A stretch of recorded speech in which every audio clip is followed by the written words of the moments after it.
As you download more apps on your Android phone, the app drawer can sometimes get a little messy and your apps are spread out across multiple pages.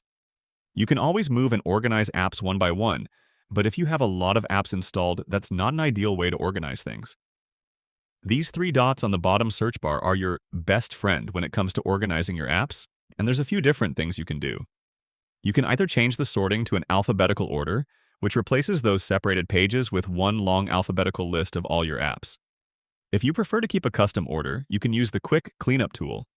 Just tap Clean Up Pages, and your phone will automatically eliminate all empty space and organize your apps so they fill every page. Custom order remains the same, and you can still move and reorder your apps by tapping, holding, and dragging apps across your screen. Hit that like button if this helped, and subscribe for more guides like this.